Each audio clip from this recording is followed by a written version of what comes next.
하나님 말씀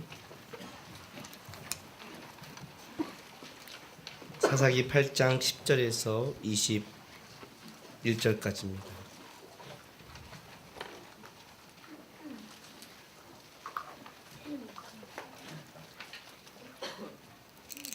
사사기 8장 10절에서 21절까지 우리 한 절씩 교독하겠습니다. 이때 세바와 살무나가 갈골에 있는데 동방 사람의 모든 군대 중에 칼든 자 12만 명을 죽었고 그 남은 자 15,000명 가량은 그들을 따라와서 거기에 있더라.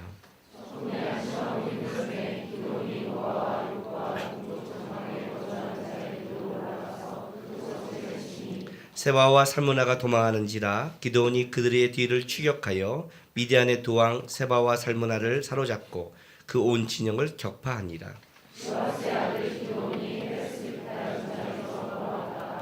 숫곳 사람 중 한 소년을 잡아 그를 신문하며 그가 숫곳의 방백들과 장로들 77명을 그에게 적어 준지라.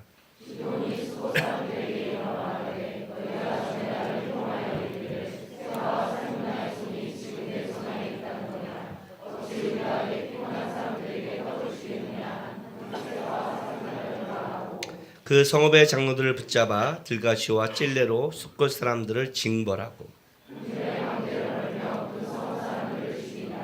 이에 그가 세바와 살무나에게 말하되 너희가 다 다볼에서 죽인 자들은 어떠한 사람이더냐 하니 대답하되 그들이 너와 같아서 하나같이 왕자들의 모습과 같더라 하니라.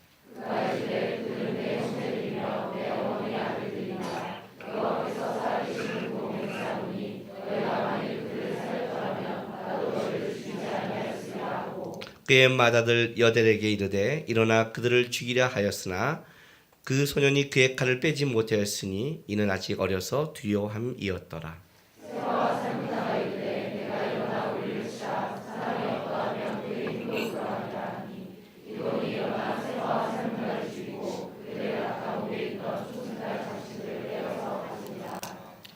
기도하겠습니다. 거룩하신 하나님 감사합니다. 이 시간에 우리가 또 하나님 앞에 왔습니다. 우리의 생각, 우리가 갖고 있는 가치관 좀 내려놓고 우리가 하나님의 말씀, 주께서 우리에게 원하는 것이 무엇인가에 우리가 좀 집중할 수 있도록 도와주시옵소서.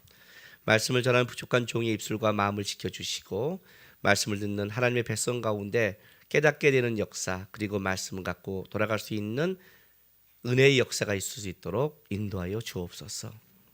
아버지 하나님, 또한 이 시간에 주 앞에 나와드린 성도들의 귀한 예물을 위해 기도합니다. 하나님이 나의 힘이시고 하나님이 나의 도움이심을 감사하며 고백한 여러 가지 마음이 담긴 예물들입니다.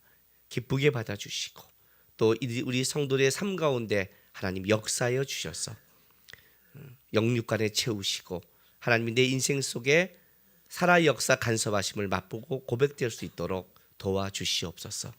감사하며 예수님의 이름으로 기도했습니다. 우리 말씀 사사기 8장 10절에서 21절 말씀 우리 이제 보겠습니다. 여러분, 조던 증후군이라는 게 있습니다. 조던 증후군. 미국 프로농구 선수 마이클 조던을 말합니다. 아세요? 이게 그 에어 조던에서 슉 날아갔고 뭐예요? 이게 탁 집어넣는 덩크슛 하는 그 사람을 일으켜서 나온 조던 증후군입니다. 딱 나오는데 왠지 이게 나왔냐면 이 사람이 농구 이렇게 인도에 농구를 하면서 그의 행동과 이런 거를 보면 사람들이 배란간 어떤 그것이 나올까 쫙 집중하게 됩니다. 그 행동에 대해서 쫙 집중해서 그 집중하는 걸 보면서 조던 증후군이라고 합니다. 일개 프로농구 선수죠. 그가 갖고 있는 그 농구의 기술, 그가 나르는 것, 이런 것들이 사람들에게 그 농구를 더 보게 하고 거기에 더 감격에 빠지게 하고 이번에 어떤 플레이를 할까, 어떤 걸 보여줄까 하고 그 행동 하나에 사람들이 쫙 빠져가는 거예요. 예수 믿는 사람이 예수 증후군이 있을까요? 여러분들은 주님의 일하심에 대해서 쫙 보고 계십니까? 그분이 지금 어떤 일을 하실까? 나에게 어떤 걸 인도해 가실까? 어떤 걸 만드실까? 보통 프로농구 선수가 하는 그런 기술을 했다면 아마 조던이 안 봤을 거예요. 그 사람만이 보이는 거예요. 그러니까 기대하는 거예요. 기대하는 거예요. 농구를 보는 그 플레이를 즐길 뿐 아니라 그의 행동 하나하나 그 손끝을 바라보는 거예요. 여러분 어떤 플레이를 하실까? 주님이 우리 인생 속에 우리를 어떻게 만지실까? 어떻게 인도할까? 이걸 어떻게 기가 막히게, 그죠? 어떻게 이만큼 날아갈 수 있을까? 우리는 과연 주님께 집중하고 있나? 이걸 우리가 좀 신앙이들이 생각해 볼 필요가 있어요. 왜냐하면 대부분 우리 신앙생활을 하면서 여러분 안에서 부닥치는 이 모든 것들은 실제로 하나님께 집중하는 게 아니라 여러분에게 집중하고 있는 거예요. 여러분에게 집중해요. 신앙이라는 건요, 신앙생활이라는 것은 내가 갖고 있는 마인드와 가치관을 쫓아가는 게 아니에요. 신앙은 진리와의 싸움이에요. 하나님이 진리인가, 성경이 진리인가, 이것이 기준이냐 아니냐에 따라 완전히 달라지는 거예요. 완전히 달라져요. 내가 불교 집안에서 넘어왔을 때 가장 어려웠던 게 바로 이 부분이었어요. 제자 훈련을 하면서 믿음, 기도 이런 걸 가르치면 사람들이 목사님 어떻게 그걸 이렇게 정립하셨어요? 이렇게 물어요. 그걸 어떻게 정립했냐면요, 사실 내 안에 갈등이 있었거든요. 불교 집안에서 왔어요. 그리고 기독교에 대해서 믿음을 들었어요. 그런데 기독교의 믿음을 듣는데 내가 불교에서 들은 믿음과 별 차이가 없는 거예요. 그럼 내가 왜 기독교로 와야 돼요? 믿음이 달라야 될 거 아니에요. 조도님은 달라야 될 거 아니에요. 우리가 박지성을 볼 때 뭐 해봐요? 똑같으면 왜 봐요? 뭔가 기대하는 게 있잖아요. 다른 플레이, 응? 뭐 그런 게 있는데 왔는데 하나님을 만난 것 같은데 고백했는데 왔는데 들어보면 도대체 다른 게 없는 거예요. 기도? 아니요, 불교가 더 좋아요. 그렇게 되면요. 뭐 새벽기도, 뭐 아침 뭐 천일 폭포 맞고 하잖아요. 바위에서. 네? 우리 이제 산기도로 가야 될까요? 그렇게 붙어서 이겼다. 그게 이긴 거예요? 이게 이제 문제인 거예요. 나는 그 기도가 이해가 안 되는 거예요. 나는 그 믿음이 이해가 안 되는 거예요. 그럼 내가 여기 왜 있어야 되나? 이 고민이에요. 그런데 여기 왜 있어야 되냐가 기도와 믿음이 달라서 있는 어떤 개념적인 문제가 아니라 내 안에 뭐가 이제 부닥치냐면, 그러면 하나님은 살아계신 건가? 내가 지금 살아계신 하나님을 만났나? 역사하는가? 이 문제가 저게 더 중요한 거예요. 근데 하나님이 살아계신 것 같아요. 그렇다면 하나님이 살아계신다면, 일단 불교와 비교했을 때 기도와 믿음이 비슷한 강일지 모르지만 하나님이 살아계신다면 그렇다면 하나님이 원하는 게 뭘까를 다시 보게 되는 거예요. 왜? 살아계시니까 집중하게 되는 거예요. 근데 그 순간 내 머릿속에 하나님은 살아계시지 않아, 이게 결정된다면 저는 미련 없이 갔을 거예요. 그리고 오늘 이 시간에 이 자리에 서 있지 않고 아마 큰절 주지스님으로 책을 냈으며 설법을 하고 있을 거예요. 김남국의 바냐 파헤치기, 이게 나왔을 거예요. 그렇게 나왔을 거예요. 그리고 책은 더 잘 팔렸을 거예요. 불교 신도가 더 많으니까. 그리고 불교는 종교가 아니라 많은 사람들이 그냥 보니까, 그죠? 목사의 주례사 안 사요. 스님의 주례사 사요. 알아요? 그 책이 있어요. 베스트셀러예요. 최고의 베스트셀러였어요. 스님이 결혼도 안 한 스님이 어떻게 주례를 할까? 신기해서 봐요. 말이 안 되죠. 결혼하는 목사가 주례를 해야 그 주례사가 나와야 되잖아요. 내가 요번에 이모하고 정재린 요번에 결혼식 주례를 했어요. 우리 서장근 목사가 요번 여러 가지 주례를 하는데 주례가 다 내용이 똑같아요. 뭐 그렇잖아요. 뭐 내가 뭐 또 결혼 한 번은 똑같은 결혼을 똑같이 하지 뭐 새롭게 할 필요가 뭐가 있어요. 가장 중요한 게 하나인데. 근데 이번 주례는 디테일이 달랐대요. 내용의 중심은 같았는데 그 표현과 디테일이, 아마 이게 주례의 가장 기본적인 모델이 아닐까라고, 주례사에 그렇게 누가 한다면 이걸 보여줄까 하는 건 디테일이 달랐대요. 그런데 오늘 딱 왔는데 우리 재린이 정재린 신부 쪽의 식구들은 예수님을 안 믿는데 걱정을 했는데 기가 막혔다는 거 아니에요. 기가 막혔대. 아니 내가 하는 게 아니라 그들이 그렇게 말한다고요. 더 나가서는 안 믿는 사람들이, 목사님들이 왔는데 내 주례를 베끼겠대, 패러디하겠대요. 내가 하라고 그랬어요. 진짜 요즘 어디 가면요 주례를 하고 설교를 하면요 예수 믿든 안 믿든 쫙 집중을 해요. 괜찮아요? 그 느낌이 그들이 나에게 딱 바른 거예요. 그리고 올랐을 때와 내려갈 때 대우가 달라져요. 그러면 왜? 결혼을 해봤잖아요. 살아봤잖아요. 인생을 살아본 자가, 결혼하고 살아본 자가 주례한 것과 그렇지 않은 분이 주례한 것과 어디를 가봐야 돼요? 왜? 김남국 목사의 주례를 봤는데 그렇지 않다는 거예요. 왜? 불교는 단순하게 종교를 넘었으니까. 그럼 글로 가죠. 내가 왜 여기 있어요? 여러분, 불교가 어려워요? 기독교가 어려워요? 기독교가 어려워요. 무슨 헛소리 하고 있어요. 불교는 이해가 쉬워요. 인간보잖아요. 말했잖아요. 왜 오늘 이렇게 살아가야 돼요? 전생에 죄를 졌다니까요, 여러분이. 전생에. 왜 내가 머리가 이렇게 빠질까? 전생에 그냥 닭을 막 뽑았나 봐. 닭털을. 그 대가를 내가 받나 봐. 받아기 좋죠? 내 인생에 이게 뭐가 힘들까? 전생의 문제야. 그렇잖아요. 쉽잖아요. 업보야. 어쨌든 생각이 되잖아요. 그래. 그러면 이 생만 잘 견디자. 그럼 다음 생은 소망이 있잖아요.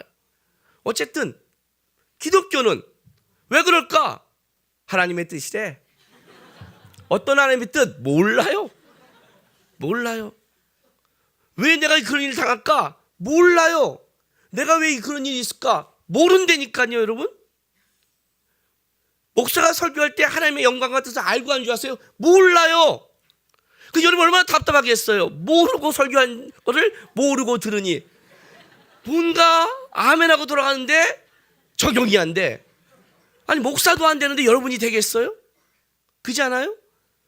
왜냐하면 기독교라는 것은 인간보가 아니라 하나님의 섭리와 주권 안에 역사 안에 가고 있는 내 한 점을 살아가는 거예요.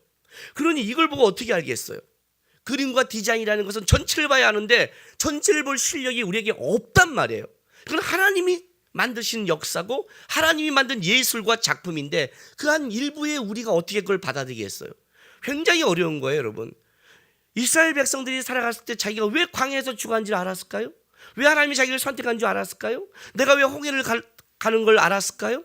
몰라요. 그때 하나님이 역사에서 그 길을 따라갔고 고백은 했지만 그것이 어떤 길인지를 몰라요.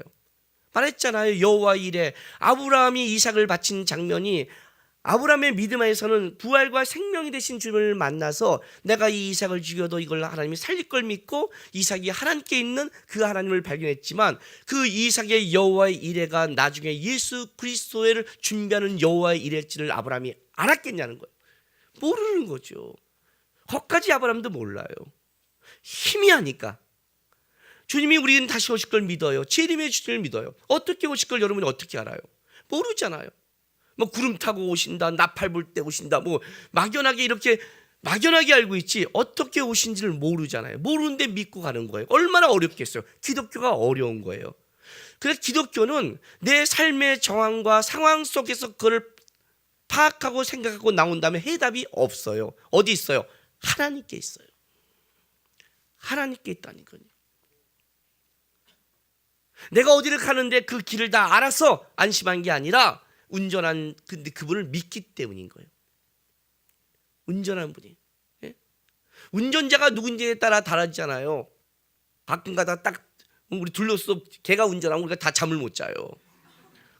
꼭 딴 데로 삐져요. 이게 못 믿는 거예요. 근데 딱 보면 그냥 얘는 아주 뭐 길에 대해서 굉장히 잘 알고 탁 하면 안심하거든요. 그를 믿는 거예요. 하나님이 우리의 인생길을 가는 그분을 믿는 거예요. 그렇다면 집중을 어디에 됐냐면 예수 증언에 빠져야 되는 거예요. 하나님께 집중해야 되는 거예요. 하나님이 왜 여기까지 하시나? 하나님 무엇 때문에 하시나? 이렇게 보지 않으면 우리 안에 그나마 해답조차를 찾을 수가 없어요. 그 해답은 다 땅에서 찾는 거예요. 오늘 본문이 그래요. 본문이. 아니 지금 이 8장 10절부터 21절 보세요. 끝까지 쫓아가서 미디안을 진멸하는 거예요. 그리고 숫곳 사람과 부두엘 사람들, 이 사람들이 도와주지 않는 거에서 돌아와서 징벌하는 장면이에요. 이걸 이렇게 끝까지 쫓아가서 죽이고 도와주지 않는 자를 이렇게 징벌하고 이렇게 끝까지 이 성경을 기록할 필요가 있을까요?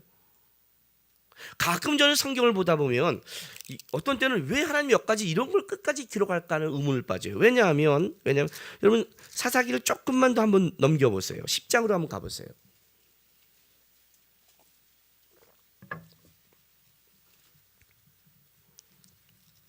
자, 10장 가면요 1절에 누가 나오냐면 사사 돌라가 나와요. 그렇죠? 아비멜렉의 들을 이어 이사갈 사람 도도의 손자 부하의 아들 돌라가 일어나서 이스라엘을 구원하니라. 그가 에브라임 산지 3일에 거주하면서 이스라엘의 사사가 된 지 23년 만에 죽음에 3일에 장사되었더라. 그 다음에 그 위에 길앗 사람 야일이 일어나서 22년 동안 이스라엘의 사사가 되니라. 그에게 아들 30명이 있어 어린 낙이 30을 탔고 성읍 30을 가졌는데 그 성읍들은 길앗 땅에 있고 오늘까지 하본 야일이라 부르더라. 야일이 죽음에 가몬에서 장사되었더라. 사사그런요? 도대체 돌라에 대해서 여러분이 아는 게 뭐가 있어요? 이사가의 사람 도도의 손자 부하의 아들 돌라야. 부하가 나고 돌아버리겠죠? 이걸 왜 기록해? 아니 도도도 모르겠고 부하도 몰라. 이런 것도 되게 기록해요. 또 도도의 손자 부하의 아들. 누군지도 모르는데 걔가 한 일은 없어. 구원했대. 뭘 어떻게? 삼갈보다 더요. 막대기로 600명의 블레 사람을 쳐 죽였다 그러면 이렇게 죽였구나. 근데 아니 도도의 손자 부하의 아들 이런 거는 막 기록하면서 구원했대. 에브라임 산지에 거주하다가 23년 죽었대. 3일에 장사됐대. 그 다음에 또 야일이 일어나 22년 동안 사사가 됐대. 30명이 아들이 30명이래. 아니 아들이 30명까지 우리가 알 필요가 있어요? 어린 낙이 30을 탔고 성읍 30을 가졌대. 이야 좋겠네요, 그죠? 모든 아들이 자유형 다 가졌고 아파트 다 가졌으니까. 그리고 길앗 땅에 있고 오늘까지 하본 야일에 불었대요. 야문이 가문의 장사했대. 아니 이걸 왜 기록해 도대체? 아니 사사라 그러면 좀 더 많이 기록해야 되지 않아요?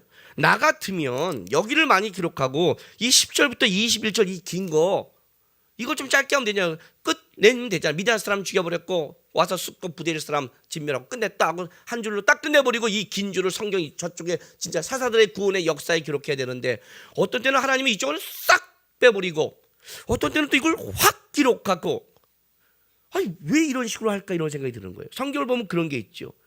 왜 에세의 족보를 이만큼 쓰고 또 어떤 거는 중요한 거는 확 줄여버리고. 예? 출애굽기 보면 출애굽기 1장 2장이 얼마나 길어요. 출애굽기 1장부터 1절 7절부터 뭐가 나온 줄 알아요? 70명이 애굽에 내려갔대요. 그리고 400년이 지났어요. 400년의 삶을 그냥 7절에 끝내버려요. 번성했다. 그리고 놓고 3장 4장은 다 뭐예요? 모세의 부르심은 2장이 났어요. 그럼 하나님은 뭘 우리에게 지금 보이고 싶냐면 단순하게 너희가 원하는 역사의 기록이 아니라 하나님이 기록한 속에서 하나님이 원하는 게 있다는 거예요. 이걸 또 하나님이 원하는 게 왜 이렇게 끝까지 가서 잔인하게 쓰냔 말이에요. 이런 걸 쓰면 뭐라고 말하냐면 역시 하나님은 복수의 하나님이야. 구약의 하나님 이래. 이런 소리를 듣잖아요. 그런데 그런 소리를 듣더라도 하나님은 왜 이걸 끝까지 기록하느냐. 여기에 하나님이 원하는 집중해야 될 내용이 있는 거예요. 그러니까 기도문의 역사는 여기까지 가야 일단 끝나는 거예요. 앞에 300명으로 벌써 깨부시고 쫓아가서 벌써 12만 명을 쥐었다 해서 하나님이 승리했다가 아니라 하나님의 승리는 여기까지 가야 된단 말이에요. 왜? 이제 그걸 찾아가는 거죠. 예. 일단 여기를 추적해 갈게요. 이때 세바와 10절로 가요. 살모나가 갈골에 있는데 동방 사람의 모든 군대 중에 칼든 자가 12만 명을 죽였고 대단하죠. 300명이 12만 명을 죽였다는 건 대단한 거예요. 그 남은 15,000명가량은 그들을 따라와 거기에 있더라. 적군이 안심하고 있는 중에 우리 성경에는 중에니까 현재 진행형으로 나온 거예요. 중이니까. 그런데 원어에는 이게 완료형이에요. 그러니까 무슨 말이냐면 이들이 기드온이 오기 전까지 진짜 이제는 됐다. 이제는 우리가 살았다 하고 평안이 있는 거예요. 진짜.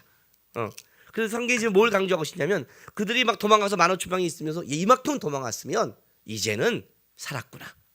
여기까지는 이제 우리에게 평안이 있구나 하는 그 완료가 자기가 평안이 있다고 선포한 그 완료한 그 순간에 기드온이 와서 그 평안을 깨는 걸 강조하고 싶은 거예요. 그들이. 근데 여러분 생각해 보세요. 그들이 몇 명이에요? 5천 명이에요. 장난이 아니에요. 해볼만 하죠. 왜? 12만 죽여도 저쪽은 300 아니에요. 다시 정비하고 들어갈 수 있잖아요. 15,000명이면 해볼만. 아니 15,000명만 해도 해볼만 하지 않아요? 그잖아요.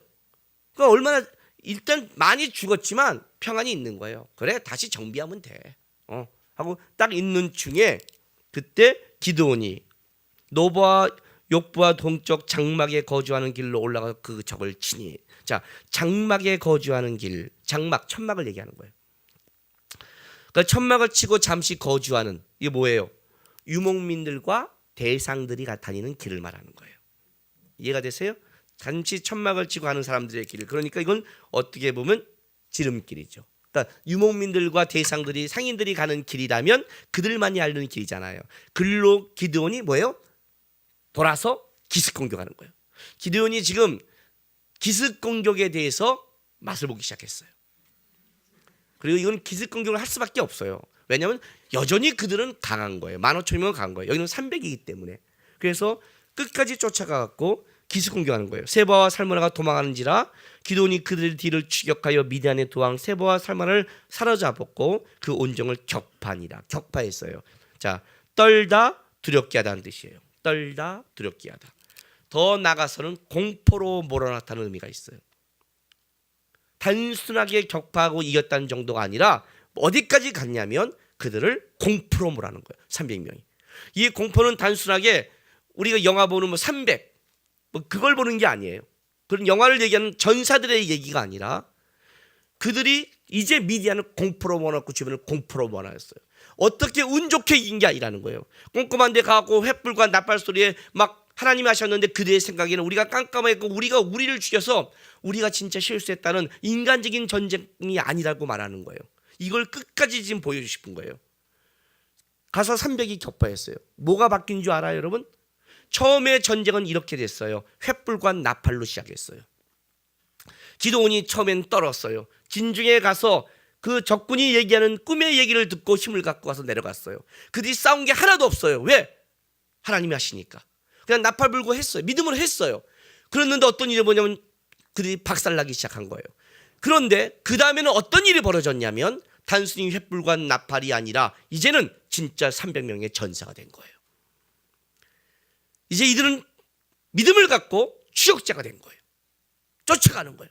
15,000명에서 달려드는 전사가 됐어요. 바뀌었죠. 바뀌었단 말이에요.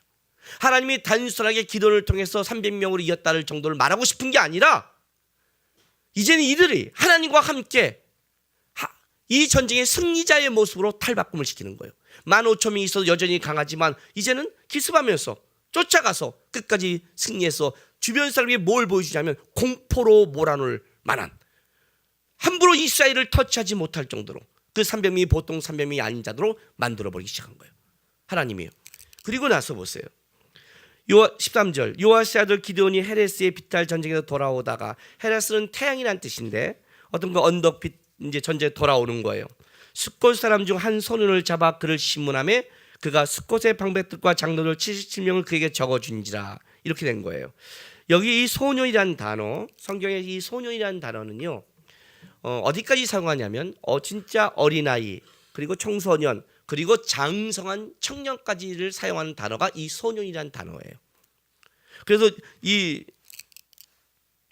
20절 8장 20절에 기드온의 아들 여델 그 손이 그의 칼을 빼지 못했으니 아직 어려서 두려움이라. 이건 진짜 소년이에요.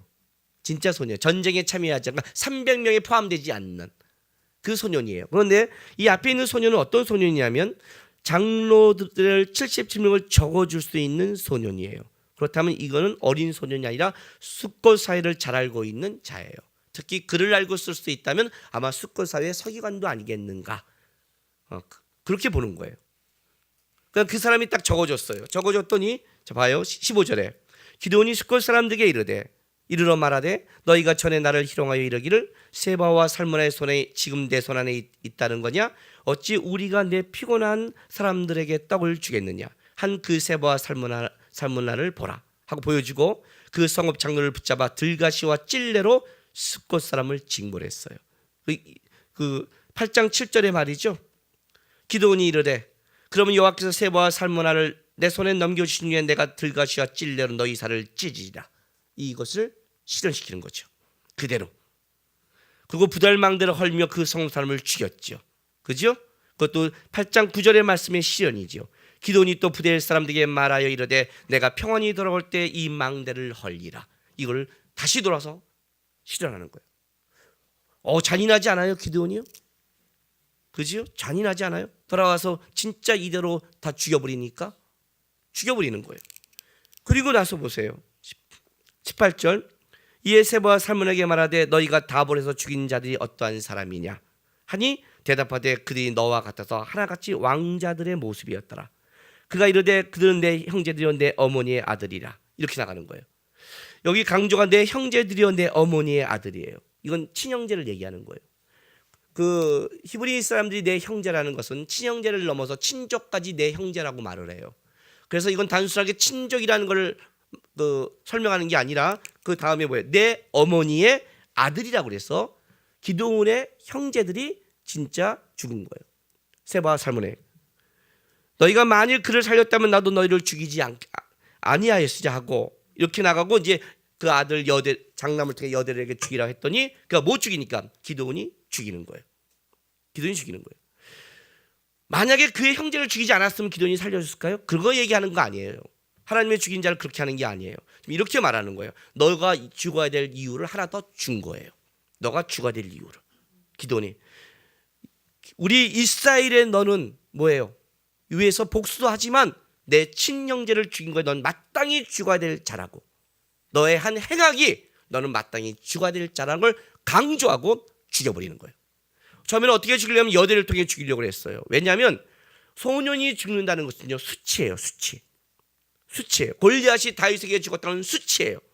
장수는 장수에게 죽어야 해요. 여러분 이런 거 있잖아요. 탁구 대회 나갔는데 저쪽이 세계 1위야. 그럼 지면 어때요, 여러분? 우리가 뭐라 그래요? 잘했어. 이번에 그 소치 올림픽에서 저거 하잖아요. 그 같이 팀으로 5,000m 뛰는 거 있잖아요. 셋이서 도는 팀 추월인가요? 예, 그거 있잖아요. 결승전을 네덜란드 보는데요. 3분의 2까지는 막 우리가 막 넘기도 하고 막 그러는 거예요. 그죠? 봤어요? 참 희한해요. 이쪽은 세계 1위인데 우리는 밑에인데 이게 팀이 되면 달라지는 거예요. 근데 하다가 나중에 이제 힘이 딸리는데 어쨌든 하는데 딱 졌을 때 뭐라고 그래요, 사람들이요? 아이 바보 같은 새끼들 내 바퀴를 더 힘을 내지 죽기 살기. 이렇게 안 하죠. 뭐라고 그래요? 잘했다, 야 1위를 저렇게 긴장시키다니. 이렇게 말하잖아요. 왜냐면 그걸 알아주니까. 그런데 세계 100위한테 가다 쳐버렸어. 그럼 어떻게 되는 거예요? 이런 비응신들 뭐 하고 있는 거야? 이해가 돼요? 이런 뜻이란 말이에요. 장수가 장수에게 줬다면 기돈을 300명으로 물리친 쟁장한 장수가 됐잖아요. 기돈에게 주겠대. 이건 어떤 면에서 명예가 되는 건데 여들에게 죽었다는 뭐예요? 걔가 소녀에게 죽었대. 이건 수치예요. 수치를 주고 싶은데 여들이 못해요. 그러니까 이렇게 말해요. 21절에 세바와 살무나가 이르되 내가 일어나 우리를 치라. 사람이 어떠하면 그의 힘도 그러하니라. 직역할까요? 왜냐하면 그의 힘이 그 사람과 같기 때문이다. 사람에 따라 힘이 다르기 때문에 여대는 안 된다. 기도를 네가 우리를 죽여라. 소년에게 수치를 주지 말라는 거예요. 그랬더니 기드온이 일어나 세바와 살무나를 죽이고 낙타 먹에 든 초장 자식을 떼어 탁 가지고 전리품을 가진 거예요. 자, 기드온의 전체적인 승리예요. 성경이 이제 여기까지 간 이유가 있어요. 뭘 알려주고 싶은가? 여기까지 가야만이 전쟁을 끝난 걸 알려주고 싶은 내용이 있어요. 자, 봐요. 16절, 8장 16절로 돌아가세요. 그 성읍 장로들을 붙잡아 들가시와 찔레로 숫꽃상들을 징벌하고 그랬어요. 자, 징벌했다는 걸 돌아와서 죽이는 건데 이 징벌하라는 이 단어의 원형이 야다예요.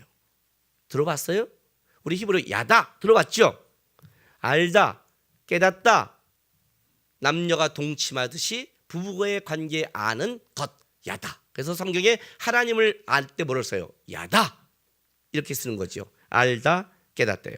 이거를 사역형으로 바꾸면 이렇게 바뀌어요. 알게 하다, 보여주다.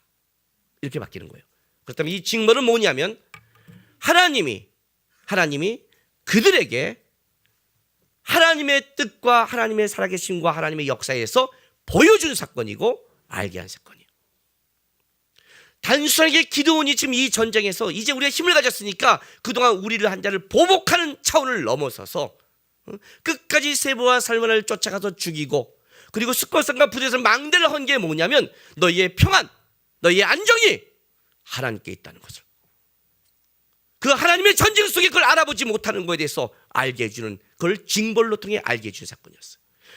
이 사건이라는 거예요. 단순히 보복을 넘어서는 거예요. 하나님은 어떨 때 우리 인생을 끝까지 끌어갈 때가 있어요. 끝까지 끌어가요. 왜 끌어간 줄 아세요? 왜 하나님 여기까지 끌어가죠? 알게 하기 위해서. 그러면 우리가 그걸 모르면 돌아가니까. 이 사건 때문에 하나님이 우리 끝까지 만들어 가시는 거예요. 우리가 신앙이 어디서 실패를 하냐면 하나님이 우리를 어디까지 인도하는 걸 우리는 모르고 있다는 거예요.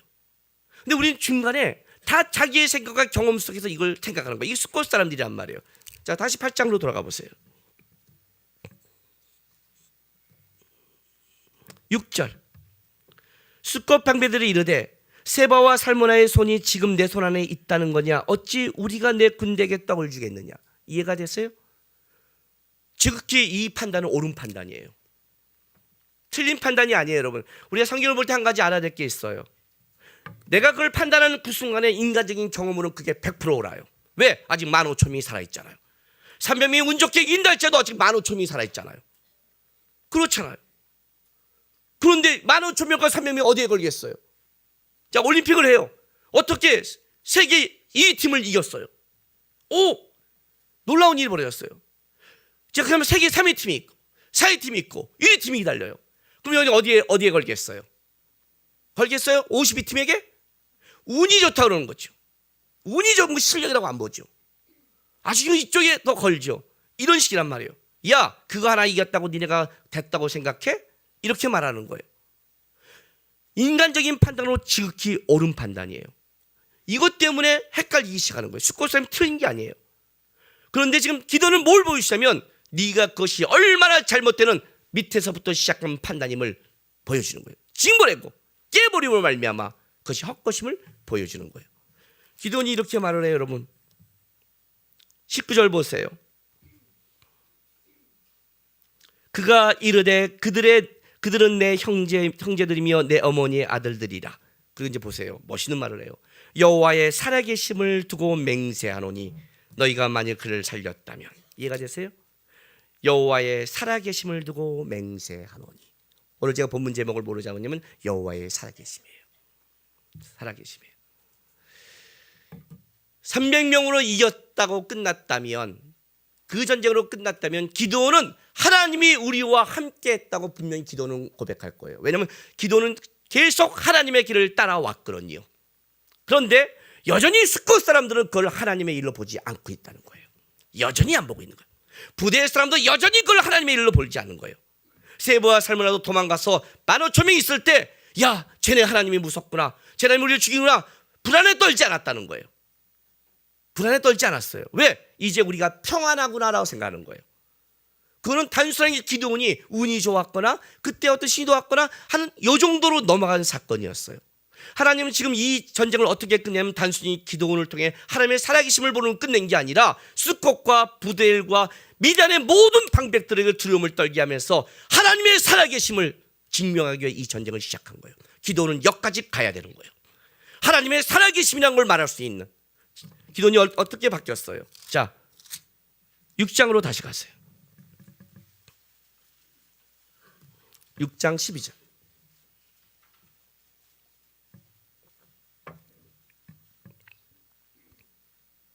여호와의 사자가 기드온에게 나타나 이르되 큰 용사여, 여호와께서 너와 함께 계시도다 하며, 기드온이 그에게 대답하되 오 나의 주여, 여호와께서 우리와 함께 계시면 어찌하여 이 모든 일이 우리에게 일어났나이까? 또 우리 조상들이 일찍이 우리에게 이르기를 여호와께서 우리를 애굽에서 올라오게 하신 것이 아니냐 한 그 모든 이정은 어디 있나이까? 이제 여호와께서 우리를 버리사 미디안의 손에 우리를 넘겨주셨나이다. 이게 처음에 기드온의 고백이에요. 큰 용사요, 받아들일 수가 없는 거예요. 오히려 비아냥 같은 거예요. 하나님이 너의 삶을 인도해, 비아냥 같은 거예요. 하나님이 만드실 거야.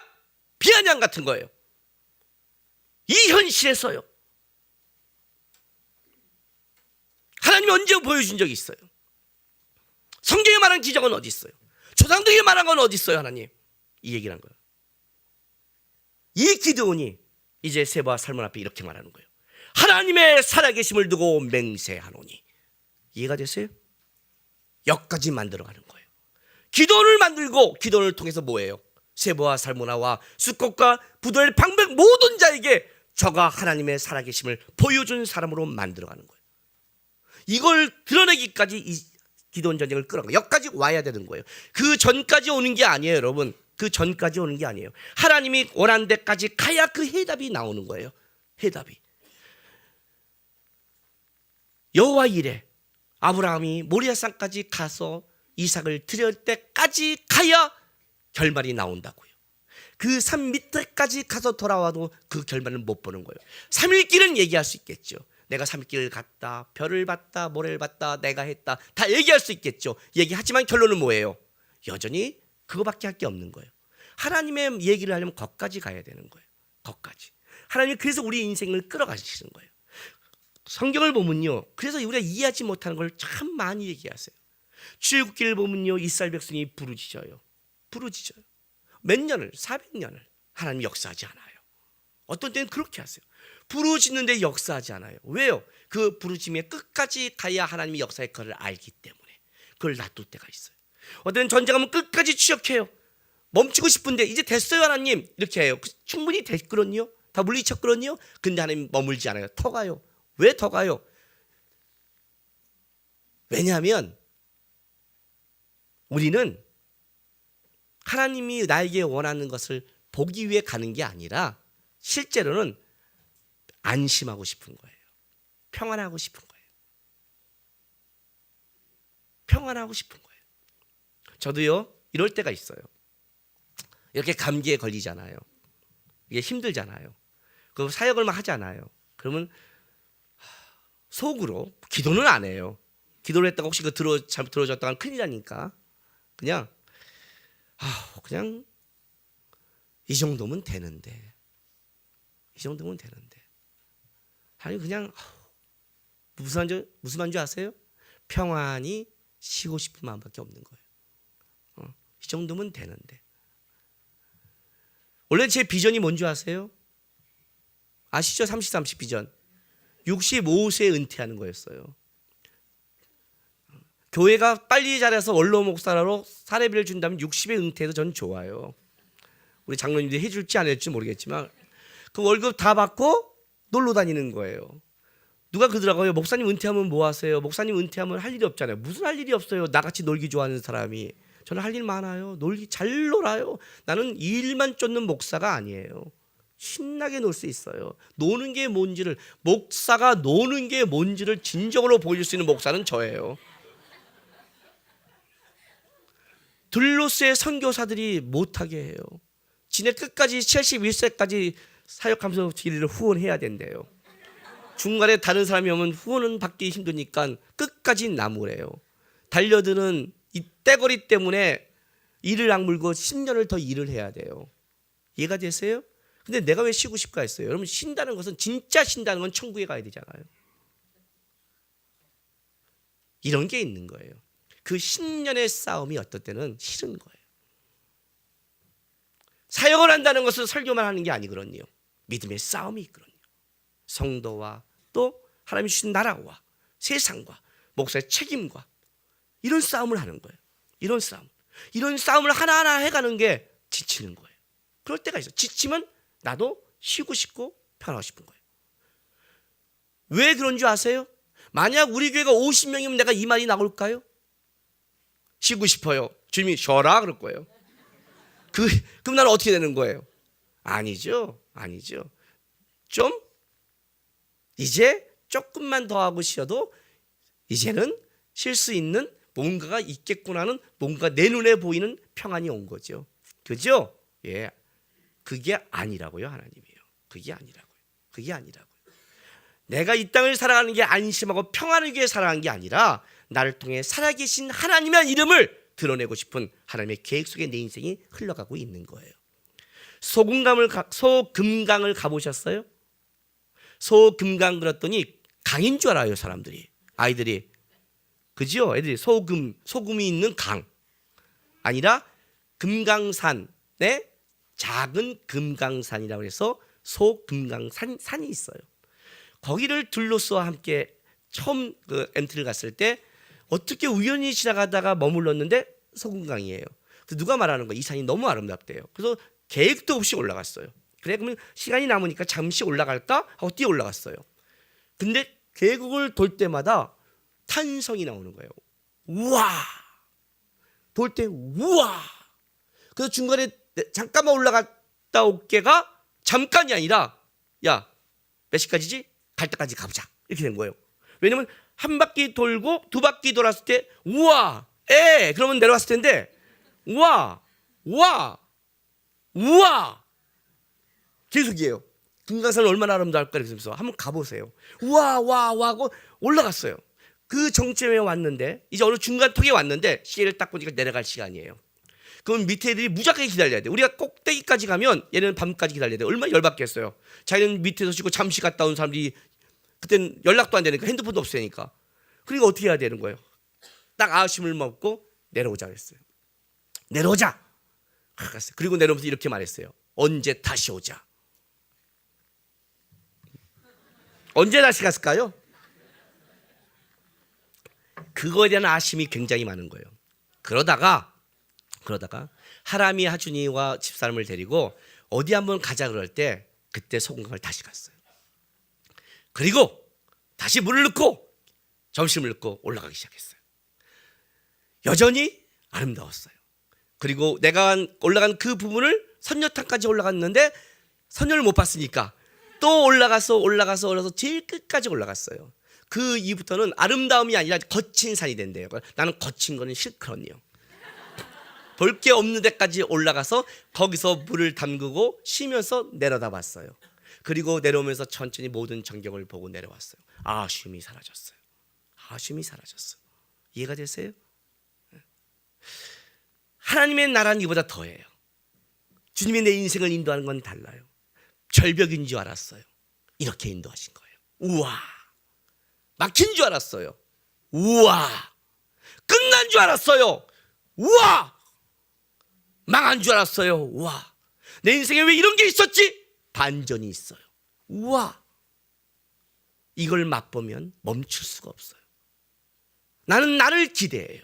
나를 기대한다는 것은 대단한 일을 한 게 아니라 내 인생 속에 하나님이 나에게 보여줄 일들을 기대해요. 이게 실한지 아닌지는 모르겠어요. 아니면 관두고 있으면 받아들이되 내용이 좋으니까 받아들이세요. 왜냐면 내가 확인한 게 아니라 최 선교사님한테 들은 얘기예요. 박지성이가 축구로 맨유가 거기 진출했을 때 벤치에 앉아 있은 적이 있었대요. 그 후보로. 그럴 때 기자가 물었대요. 아니 왜 여기까지 와서 이렇게 어려움을 겪냐고. 저기서 좀 낮은 데서 뛰면 안 되겠냐고. 그때 그가 이렇게 말을 했대요. 내 끝을 보고 싶었다고. 내 끝을 보고 싶다고. 내가 어디까지 할 수 있는지. 진짜 굉장히 멋있는 말이에요. 아니면 예화로서 멋있는 예화예요. 저는요, 제 인생의 끝을 보고 싶어요. 제 인생의 끝. 하나님이 내 인생을 끌어갈 끝. 여호와의 살아계심을 두고 이렇게 말할 수 있는 끝. 어떤 대단한 일을 해서가 아니라 내 인생에 가치가 있었다고 말하고 싶은 것. 세상에 끌려가는 인생이 아니라 어렵고 힘들고 눈물이 나도 내 인생의 끝에 가치가 있었다고. 그 가치라는 것은 세상을 따라가는 걸 말하는 게 아니에요, 여러분. 내 인생에 싸움이 있었고 고난이 있었고 어려움이 있었지만 그 인생 하나하나 속에 내가 살아온 싸움 속에 가치가 있었다고. 하나님의 살아계심을 두고 내 인생에 가치가 있었다고. 이 말 한마디를 위해 나머지 인생을 달려가고 있는 거예요. 이거 하나 때문에 하나님 53살까지 온 거 감사합니다. 18년을 더 지켜주십시오. 은퇴도 목사로 지켜주십시오. 이것 때문에 이를 악물고 살아가는 거예요. 이것 때문에 이를 악물고 타락하고 싶고 악물고 나도 타협하고 싶고 손을 내려놓고 싶어도 등에 땀이 나도 한 걸음 한 걸음 갈 수 있는 것은 내 인생의 끝에 하나님이 어떻게 말하기 하실까? 어떤 반전이 있을까? 나는 힘들고 나는 막혔다고 생각한 인생을 하나님이 어떻게 만들어 가실까? 하나님이 어떻게 하실까? 그 하나님에 대한, 하나님의 살아계시에 대한 소망이 있는 거예요. 이 싸움을 하시란 말이에요. 이 싸움을 하세요. 신앙의 길은 길어요, 여러분. 여러분, 이 땅에 뭘 소망을 두세요? 이 땅에 뭐가 그렇게 좋다고 생각하세요? 예? 저는요 호텔 뷔페를 먹고 인생의 끝을 알았어요. 이해가 되세요? 호텔 뷔페를 먹는데 질이 좋고 맛있더라고요. 이야, 좋다. 그러면 이제 보세요. 빕스를 가기 싫은 거예요. 애슐리가 싫어요. 필리핀 단기 선교 갔다 와서 애슐리 갔어요. 맛있게 먹었지만 실제 맛 없었어요, 저는요. 왜? 호텔 뷔페를 먹어본 사람 아니에요. 어떻게 그 질과 그 질과 그 맛과 그 맛을 비교하겠어요? 가격 차이가 있는데. 나도 이제 타락했던 건 맛이란 게 생겼어요. 옛날에는 맛을 몰랐어요. 다 맛있어요. 왜? 배고팠으니까. 지금 배가 안 고파요. 맛을 따졌어요. 근데 그걸 먹으면서 생각했어요. 야, 그러면 뭐야 이제 인생이? 이거네? 더 좋은 질, 더 좋은 것, 더 좋은 부위. 이것은요 세계인데 요거는 요리사가는 그 맛, 그게 다잖아요. 헤아릴 새 것이 어디 있어요? 그러다 그게 안 되면 어떻게 돼요? 이상한 것, 원숭이 골, 상고 뭐 지느러미, 뭐 이런 거 이상한 거 찾아다니잖아요. 인생이 그거 아니에요, 사실. 그거 아니에요. 그잖아요. 뭐가 있겠어요? 집, 예, 좀 더 좋고, 좀 더 아름답고, 차, 좀 더 빠르고, 좀 더 이거는 뭐 마력이 어떻게 되고 밟으면 어떻게 되고 그런 거 아니야. 인생이 다 그런 거 아니에요. 세상 이 나라 갖고 저 나라 갖고 저기 갖고 좀 더 낫다 다잖아요. 다잖아요, 여러분. 쾌락 그래요. 기껏해봤자 여자 놀아봤자 확인종, 백인종, 흑인종 셋밖에 없잖아요. 나라 빼고 이게 다 세상에 다잖아요. 하나님 주신 세상이 다잖아요. 호텔 뷔페를 먹고 느꼈어요. 이게 다구나. 이거 찾아가는 거구나. 난 내 인생의 끝을 거기서 보고 싶지 않은 거예요. 그게 아니라 하나님 됐습니다. 그렇다고 여러분 뭐 뷔페를 사신다고 제가 애슐리 사든 먹어요. 먹는다 맛을 호텔보다는 안 맛있지만 그러나 맛있어요. 또 이렇게 말하면 또 큰일 날라 또. 응? 그렇다고 내가 뭐 세상에 아셨죠? 새겨서 들어야 돼요, 말씀은. 그걸 내가 살아가지만 여기서 내 인생의 끝을 보고 싶지 않은 거예요. 기도원의 가장 큰 행복은 뭐냐면 그걸 하나님 만드신 하나님의 끝에 그의 입을 통해 하나님의 살아계심을 세바와 살무나에게 숫꽃과 부들에게 보여주면서 자기가 고백할 수 있다는 것이 그의 자랑이고 특권이고 하나님은 그 인생 속에 이 고백을 위해서 기도를 만들어가는 거예요. 여러분 인생 속에 하나님을 만드시기를 원하세요. 하루하루를 주님 안에서 마인드를 가지시고 믿음의 싸움을 하시기를 주님의 이름으로 축원합니다. 기도하겠습니다. 다 같이 우리 기도합시다. 인생 강건해야 7, 80이라고 그럽니다. 하나님, 난 남은 인생을 뭘 바라봐야 될까요? 내 인생의 끝에 나는 어떤 고백을 해야 될까요? 내 인생의 흙으로 돌아갈 때 나는 어떤 고백으로 주님 앞에 설까요? 주님이 살아계시다고 고백하는 인생으로 마무리하고 싶습니다. 이 시간 다 같이 다짐하면서 기도하며 나가겠습니다. 기도하겠습니다. 거룩하신 하나님 감사합니다.